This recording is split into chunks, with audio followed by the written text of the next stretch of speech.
우리는 종종 점을 치고 징조를 받으며 살아갑니다. 그런데 징조에 대해서는 크게 의미를 두지 않고 그냥 그런가 보다 하고 넘어갑니다. 하늘은 항상 미래를 보여주는데 사람은 이것을 놓치고 삽니다. 징조는 흔합니다. 사업을 하는 어떤 사람이 일을 마치고 귀가하던 중 늘 다니던 넓게 트인 길을 두고 그날따라 평소 다니지 않던 구미진 골목길로 들어섭니다. 좁은 길이었지만 한적했고 나름대로 편안함을 느낍니다. 골목 밖을 나서는 순간 마침 지나가는 오토바이가 빠른 속도로 무릉덩이를 통과합니다. 그 사업가는 난데없이 물벼락을 맞습니다. 기분이 나빴고 투덜거렸지만 그리 큰일은 아니라 잊어버립니다. 그런데 다음날 아침 성사되기 직전이었던 계약이 난데없이 연기되고 결국 무산됩니다. 징조는 이런 식으로 나타납니다. 경계심을 어떻게 가져야 하는가?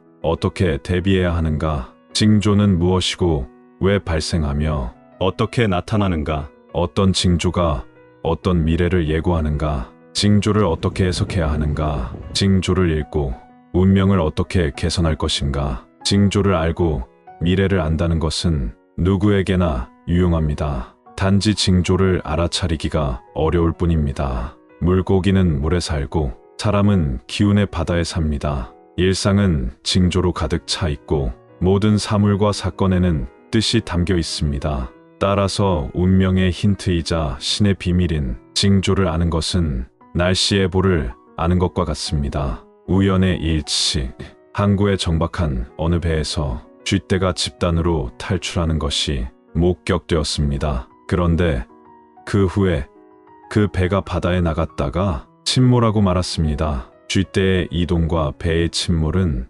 왠지 연관이 있어 보입니다. 일상생활 속에서도 우연의 일치는 생각보다 빈번하게 일어납니다. 이에 대해 칼 융은 의미를 부여하고자 했습니다. 융은 이런 현상을 동시성이라고 명명했습니다. 융은 우연의 일치 즉 동시성에는 분명 특별한 이유가 있다고 믿었습니다. 그는 후에 이 현상에 대해 깊게 연구했고 많은 과학자가 그 연구에 참여했습니다. 개미가 홍수가 날 지역에서 집단적으로 벗어나는 것이나 새 한 마리가 아무 이유 없이 새떼를 모아서 어디론가 이동하는 것은 우연한 현상이며 동시성입니다. 과학자들은 아직 동시성에 대해 의문을 품고 뚜렷한 인과관계를 발견하지 못했습니다. 그러나 기상청에서 태풍을 예측하는 것처럼 징조 역시 해석이 가능합니다. 주역을 공부하다 보면 자연현상의 의미를 해석하는 법을 배웁니다. 현대 물리학인 양자역학에서는 얽힘이라는 기이한 현상을 발견했는데 두 입자가 얽혔을 때는 그들이 아무리 멀리 떨어져 있어도 동시에 움직인다는 것입니다. 저 우주 끝에 가 있는 입자라도 동시에 움직이는 것입니다. 한 입자가 어떻게 다른 입자의 움직임을 알까요? 그리고 그것을 알았다고 해도 동시적으로 움직이는 것이 어떻게 가능할까요? 현대 과학에서 가장 신기한 현상으로 꼽히는 것이 바로 이 얽힘 현상입니다. 사람에게도 어떤 일이 우연히 여러 번 겹쳐서 일어난다면 이것은 대개 징조입니다. 무슨 일이 발생하면 그 자체만 보지 말고 이로 인해 연쇄 반응이 일어나는지, 원인이 무엇이고 결과는 또 어떻게 될지 넓게 살펴봐야 합니다. 모든 현상은 미래의 단서입니다. 조용히 소리 없이 찾아오는 징조에 항상 주의를 기울일 필요가 있습니다. 위험한 운명을 경고해주는 징조. 젊은 여성 직장인이 있습니다. 오늘 회사에서 중요한 행사가 있어서 정말 일찍 출발해야만 했기 때문에 지난밤에 옷까지 미리 준비해 두었습니다. 그런데 집을 나서려는 순간 옷의 단추 하나가 뚝 떨어져 버렸습니다. 다른 옷으로 갈아입자니 마땅한 것이 없어서 단추를 꿰매기 시작했습니다. 그런데 바늘에 손가락을 찔립니다. 출발은 지체되고 행사는 이미 시작되었습니다. 상사에게 심한 꾸지람을 듣습니다. 이러한 징조는 큰 사고가 예견되어 있고 계획에 차질도 생기므로 매우 조심해야 한다는 뜻입니다. 출근길에 핸드폰을 집에 두고 나와 다시 돌아가야 했다거나 지갑을 두고 나와 곤란해졌다는 등의 일은 사소해 보이지만 번거로운 일입니다. 주역에서는 이런 일을 천풍구라고 합니다. 사소한 일이 사고로 이어져 큰일이 생긴다는 뜻입니다. 이런 경우에는 일주일 이상 조심해야 하고 타인과 시비가 붙거나 싸움에 연루되면 안 됩니다. 단독주택에 사는 어떤 사람이 앞마당을 쓸다가 빗자루가 부러졌습니다. 새 빗자루를 사오려면 먼 곳까지 가야 했기 때문에 속으로 투덜거렸습니다. 사실 아침에 이를 닦다가 칫솔도 부러졌었기 때문에 칫솔에 이어 빗자루까지 부러져서 오늘은 무슨 일이 안 된다고만 생각했습니다. 주역에서는 이것이 수상건에 해당되는데 이는 좌절과 고립, 사업이 난관에 봉착한다는 뜻입니다. 하지만 이 사람은 직장인이기 때문에 사업과 연관이 없다고 생각하기 쉽지만 진급이 유보되거나 업무에 중대한 차질이 생길 수 있습니다. 그러니 뭔가 평소와 다른 이상한 일이 발생하면 앞날을 생각해 봐야 합니다. 왠지 뭐든 잘 될 것 같은 느낌도 징조다. 어느 날 아침 잠에서 깨어났을 때 기분이 굉장히 좋은 날이 있습니다. 몸의 컨디션도 평소보다 좋고 거리에서 스치는 사람들에게 왠지 친근감도 들고 마주치는 사람들에게 인사도 건넵니다. 회사에 도착해서 업무를 시작하는데 일 자체가 꽤 즐겁습니다. 평소와 다르게 의욕이 넘치고 매사에 용기가 났습니다. 퇴근하고 집에 돌아와서도 가족에게 친절하게 대하게 됩니다. 기분이 좋고 뭐든 잘 될 것 같은 느낌은 징조입니다. 전에는 이런 일이 한 번도 없었다면 이것은 분명 징조가 아닐 수 없습니다. 우리의 영혼은 미래를 육감하고 기분을 느끼는 수가 있습니다. 미래가 구체적으로 나타나 보이는 것은 아니지만 기분으로 먼저 느낄 수는 있습니다. 이러한 징조는 뇌지에 해당합니다. 이는 겨울 땅이 녹아 대지가 크게 활동하는 것을 뜻하고 커다란 사업이 비로소 시작된다는 뜻입니다. 머지않아 행운을 맞이한다는 뜻이기도 합니다. 아름다움을 추구하는 것 역시 인간의 본성이자 본분입니다. 화장을 하고 잘 맞는 옷을 입게 되면 일이 잘 풀려나갑니다. 사람의 행동은 그 자체로 확실한 징조다. 재수 없는 사람은 척 보면 알 수 있습니다. 이것은 외모 얘기가 아니라 인격이 너무나 덜 되먹은 경우를 말합니다. 이런 사람의 미래에 행운이 따를까요? 그럴 수는 없습니다. 그 사람 자체가 징조라는 뜻입니다. 사람의 행동, 마음가짐은 확실한 징조입니다. 외모, 행동, 습관 등은 그 사람에게 딱 붙어 있는 징조이고 이것은 그 사람의 정체성이라서 운명 역시 그대로 따라오는 법입니다. 3살 버릇, 80까지 간다는 속담처럼 사람은 그 행태를 여간해서 바꿀 수가 없습니다. 사소한 습관 하나도 바꾸기 어렵기 때문에 그 사람의 행태는 평생의 징조인 것입니다. 가정주부가 가계부를 들여다보면서 생활비 지출이 왜 늘어났는지 고민합니다. 사치를 부리거나 허튼 곳에 돈을 쓴 것도 아닌데 지출이 석 달째 증가하고 있습니다. 수입을 늘려야 하지만 어딘가에서 지출을 줄여야겠다는 생각만 합니다. 주역에서는 이러한 징조를 택수곤이라고 합니다. 이는 호수가 말라가는 것으로 재정 압박이 더욱 심해질 것을 예고하고 있습니다. 과감하게 생활을 개편해야 합니다. 돈과 관련해서 다른 경우도 있습니다. 지나치게 아끼고 절약하는 주부가 있습니다. 적은 월급으로 아이들을 키우면서 저축도 하고 있습니다. 문제는 지나친 절약이 아이들과 남편을 위축시키고 있다는 것입니다. 아이들은 친구들과 분식집 한 번 못 가고 남편은 친구를 만날 수도 없습니다. 그래도 저축을 하며 사니 미래가 불안하지는 않습니다. 매달 쌓여가는 통장 잔고를 보며 흐뭇해합니다. 하지만 이 가정은 분명 흉합니다. 아주 나쁜 징조 속에서 사는 것입니다. 주역에서는 이것을 뇌화풍이라고 합니다. 이는 쌓여간다는 뜻이 있어 좋은 것으로 보이지만 그렇지 않다는 것입니다. 재앙 역시 함께 쌓여가고 있다는 뜻이기도 하기 때문입니다. 남편은 오래 직장을 다닐 수 없을 수 있고 병이 나거나 해고를 당할 수도 있습니다.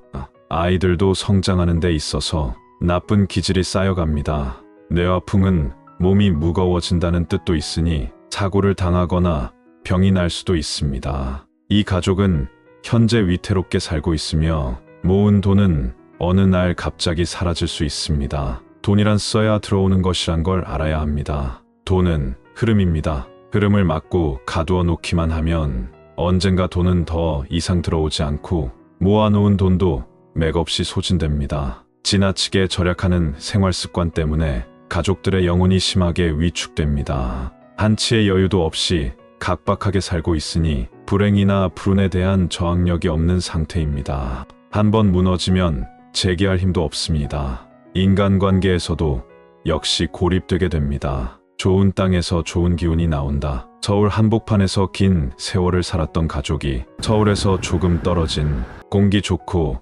경치 좋은 곳으로 이사를 갑니다. 가족들은 따로 여행 갈 필요도 없이 주변을 둘러보는 것만으로도 즐겁습니다. 이런 환경은 손이풍에 해당합니다. 새로운 운명이 유입되는 곳입니다. 손이풍의 지역은 새로운 기운을 충전할 수 있어 새로운 기회를 맞게 됩니다. 넓은 대지의 기운은 몸과 마음의 생기를 주어 스트레스는 사라지고 가족들의 사이도 좋아집니다. 운은 바람처럼 통하고 전기처럼 옵니다. 사람의 운명은 사는 곳을 잘 정하는 것만으로도 절반은 성공한 것입니다. 특히 손이풍 지역은 그 기운을 흡수해서 활용하면 무한한 발전을 이룩할 수 있습니다. 더 건강해질 것이고 수명도 늘어날 것입니다. 현대인은 새로운 기운을 보충하기 위해 때때로 너른 들판의 기운을 흡수할 수 있는 장소를 찾아가야 합니다. 또한 도로가 반듯하고 깨끗한 동네를 선택하십시오. 골목의 보도블록 공사가 잘못되어 비가 조금만 와도 다닐 수가 없다면 도로를 새 단장하는 것만으로도 운이 풀립니다. 가급적이면 깨끗한 동네로 이사가야 합니다. 사업은 사무실을 얻는 것에서부터 시작하고 결혼 역시 새 집을 마련하는 것으로 시작합니다. 좋은 땅에 깃들어야 시작이 원만한 법입니다. 장소의 운은 일단 시작을 쉽게 하는 것으로부터 발동합니다. 운을 바꾸고 싶다면 숨통이 트이는 장소로 가야 합니다. 부자 동네도 풍수가 나쁜 곳이 있고 달 동네라 해도 풍수가 아주 좋은 곳이 있습니다. 온 동네 사방 일대가 비탈길로 이루어진 곳은 천지부라고 해서 풍수가 최악인 곳입니다. 풍수의 기운은 곧 땅의 기운입니다. 비탈길을 너무 오래 보면 영혼의 자세도 기울어집니다. 방은 반듯해야 하고 집과 집 사이의 간격이 너무 좁아서 하나의 집처럼 다닥다닥 붙어 있으면 안 되고 거주하는 인구수가 너무 많아도 안 됩니다. 영혼은 겁이 많아서 다른 영혼으로부터 나오는 기운을 몹시 싫어하고 불안해합니다. 다른 영혼이 방출하는 흉한 기운이 없는 평평하고 전망이 좋은 곳에서 영혼은 크게 활동할 수 있고 그런 곳이 풍수가 좋은 곳입니다. 통로는 시원해야 운에 막힘이 없습니다. 숨통이 트이는 곳이어야 합니다. 지금 너무 바쁘다면 운명이 나빠지고 있다는 뜻. 사람이 너무 바쁘다는 것은 아주 위험하다는 뜻입니다. 영혼이 꽉 조여져 자유가 없고 기계처럼 살아간다는 것입니다. 영혼이란 너무 자유로워서도 안 되지만 너무 부자유해서도 안 됩니다. 영혼이 몸을 쫓아다니느라고 넓은 것을 보지 못하고 있다면 혼이 빠진 것이나 마찬가지입니다. 인생에서 쉴 틈도 없이 바쁘다는 것은 보람찬 것이 아니라 위험한 것입니다. 삶의 목적은 근면해지는 것이 아닙니다. 시간이 너무 없다는 것은 재난에 대해 무방비란 뜻입니다. 사람이 여유를 가지고 쉬고 있을 때 그저 놀고 있는 것이 아닙니다. 영혼에게 자유를 주어 사방을 살피게 하고 운명을 감독하게 하는 것입니다. 영혼은 우리 몸의 면역력과 같습니다. 너무 바쁘다는 것은 현재 영혼의 면역력이 점점 떨어지고 있다는 뜻입니다. 계속 이런 생활이 지속되면 영혼이 반란을 일으킬 수 있습니다. 우리의 몸과 마음이 아무것도 하지 않고 있는 시간에 영혼은 실로 많은 일을 합니다. 새벽부터 밤 늦게까지 일정이 꽉꽉 차 있다면 이는 재앙으로 떨어지는 중이라고 봐야 합니다. 영혼이란 것은 뇌와 마찬가지로 생각도 하고 기억도 합니다. 그리고 몸처럼 이동도 가능합니다. 운명이란 바로 이 활동의 결과입니다. 어떤 사람이 항상 피곤하고 의욕이 없다면 이는 풍지관에 해당하는데 영혼이 한 곳에 집중하지 못한다는 뜻입니다. 영혼이란 너무 요동치면 안 됩니다. 영혼이 우리 몸을 빌려 이 세상에 온 이유 중 하나는 고요해지기 위함입니다. 영혼이 너무 바삐 움직이고 있으면 몸과 마음이 주어진 일에 집중하지 못합니다. 명상을 통해서 요동치는 영혼을 잠시라도 안정시켜야 합니다. 타인을 이롭게 하는 존재는 보호받는다. 착하다는 것은 무엇일까요? 파리 한 마리 못 죽이는 사람이라면 착한 것이 아닌 약한 사람일 뿐입니다. 착하다는 것의 기준은 애매모호합니다. 남에게 신세 지는 일이 없고 그렇다고 남을 돕지도 않는 사람은 착하다기보다는 나쁜 쪽에 속합니다. 사람은 서로 돕고 살아야 합니다. 서로 돕는 것이 사람이 가진 최고의 기능이며 인간이 인간인 이유입니다. 정말 남의 신세를 안 지고 싶다면 무인도에 가서 혼자 살아야 합니다. 그렇다면 도대체 어떤 사람이 착할까요? 착한 사람이란 착한 일을 하는 사람입니다. 착한 일이란 남을 도와주는 일입니다. 나는 착한 사람인가? 이것은 타인 혹은 인류를 위해 무슨 일을 했는가를 묻는 것과 같은 질문입니다. 나 자신만을 위해 열심히 살아왔고 남을 해치지 않았다는 것은 착한 것이 아닙니다. 남을 돕고 누군가를 구원해주고 주위 사람을 사랑해주고 타인에게 이익을 주는 것이 착한 것입니다. 복을 받으려면 인간을 위해 많은 일을 해야 합니다. 우주, 대자연은 살아있는 존재입니다. 하늘이 착한 사람을 돕는 것은 천지, 대자연의 섭리입니다. 다만 하늘이 언제 돕는지는 알 수가 없습니다. 그러나 은행에 돈을 저축해 놓은 것처럼 착한 사람은 하늘의 행운을 저축해 놓은 것과 같습니다. 그러므로 세상을 돕는 존재, 즉 착한 사람이 있다면 보호해주고 싶을 것입니다. 좋은 일은 반드시 보상을 받습니다. 좋은 일을 하면서 운을 저축하십시오. 행운이 좀 늦어지더라도 만기가 올 때까지 인내심을 가지고 기다리십시오. 큰 행운이 아니면 어떻습니까? 적어도 재앙이 오지 않는다는 것을 위안으로 삼으면 됩니다. 좋은 일을 하면서 매번 하늘에 그 보상을 원한다면 그것은 좋은 일이 아닙니다. 하늘을 상대로 흥정을 하겠다는 것입니다. 대가를 바라거나 목적을 가지고 한 일이 아니라 무심코 한 좋은 일이 커다란 행운으로 돌아옵니다. 그게 하늘의 이치입니다. 함께 해주셔서 감사합니다. 좋아요 부탁드려요.